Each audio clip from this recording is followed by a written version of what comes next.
Rum-Running between Windsor and Detroit during Prohibition.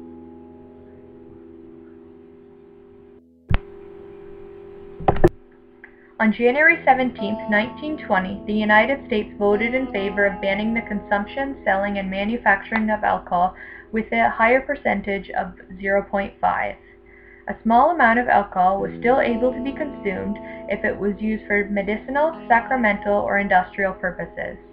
This alteration to the 18th Amendment that was already in place in many states was titled the Volstead Act.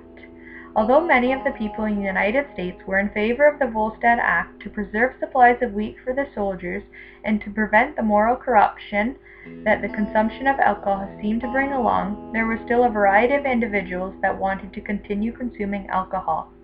Therefore, the largest issue that the United States officials need to worry about would be shutting down the supply so that those individuals could not get access to alcohol. Across the border in Canada, we had also adopted a wartime ban on alcohol to support the soldiers. That was very similar to the rules in the United States, where the manufacturing, sale, and consumption of alcohol was banned. However, on January 1st in 1920, the Wartime Resource Act had expired, and the government let the individual provinces decide if they were going to remain a dry province.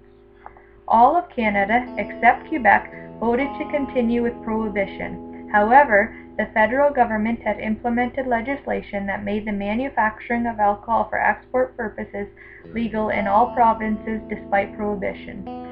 Therefore, in provinces like Ontario, the sale within the province and consumption was illegal, but the manufacturing and sale outside of Canada was totally legal. The government profited by this, as distilleries would need to apply and pay for licenses that they would need to keep up to date to manufacture alcohol in Canada. In 1920, 23 licenses for breweries and 16 distilleries approved, and the majority of these were located in southwestern Ontario along the Detroit River and Michigan-Ontario waterway. Within hours after the Volstead Act had been implemented, alcohol smuggling had begun, and this was evident in a large increase of boating licenses applied for in the Windsor and Ontario communities. Rum-running happened all throughout the 4,000-mile-long border between the United States and Canada, and it was estimated that 75% of the U.S. supply of alcohol came from Canada. This close proximity and the large amount of money that could be made drove the communities along the Detroit River and neighboring waterways to be one of the most lucrative and successful areas for rum running. The several thousand miles of waterway that bordered the Detroit River was often thought of as a smuggler's paradise, as a power boat could cross it in under 5 minutes. This, paired with the many islands throughout as well as the tall marsh to hide in, made it an effective place for rum running. The shore was also lined with many export docks where distilleries and breweries were authorized and legally able to store copious amounts of alcohol for export. In addition, there were many smaller rivers and creeks with boater slips that fed into the Detroit River and allowed for greater hiding spots from authorities. On the other side of the river, there was also ideal conditions where there was lots of abandoned or sparsely populated cities and towns that allowed for the rum runners to remain unnoticed during the transportation as well as delivery. The shores were too shallow for the large Coast Guard boats to enter, and the ample number of marinas, fishing docks, canals, in addition to private boathouses that were connected to the inner city by underground tunnels, made this an easy and quick transfer site.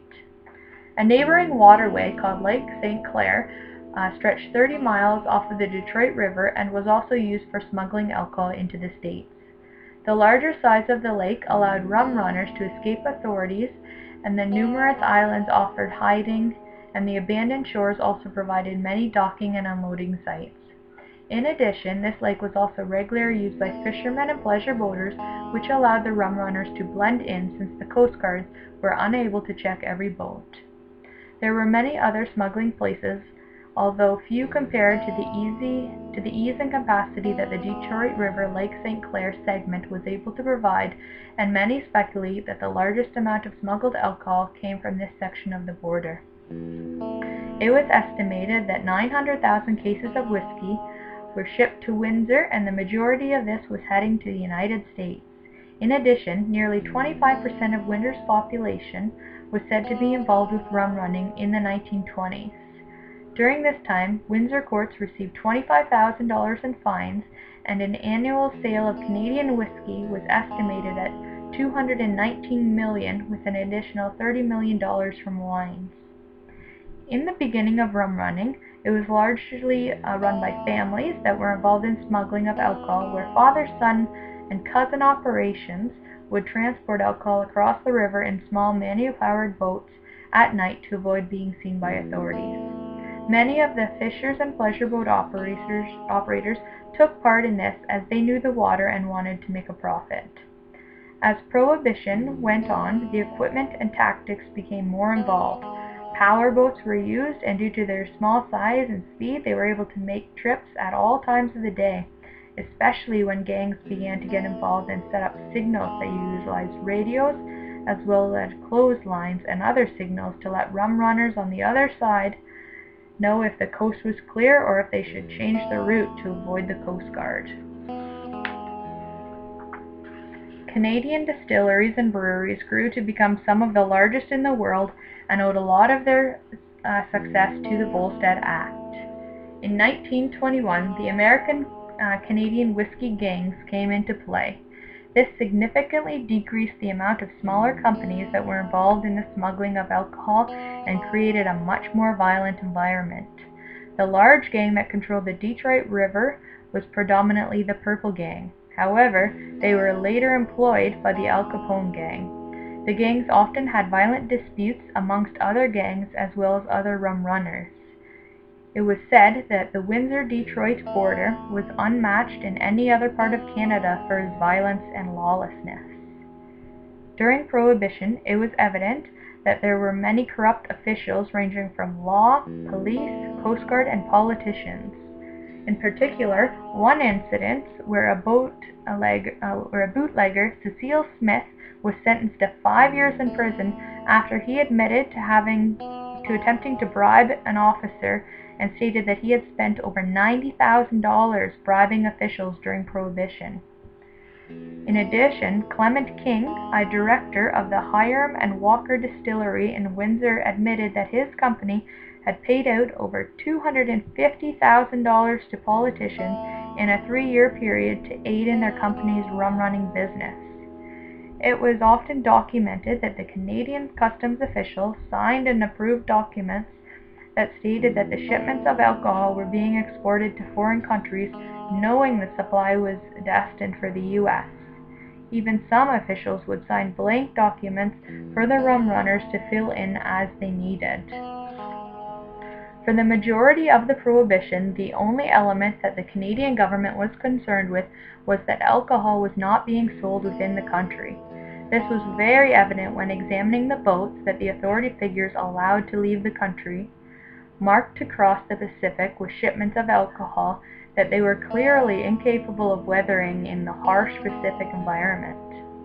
In addition, several of these boats would leave for destinations such as Cuba and be able to make this long trip several times a week, and in one documented occasion, 4 times in one day. Many times, the U.S. officials pleaded with the Canadian government to implement laws that made it more difficult to export alcohol to the U.S.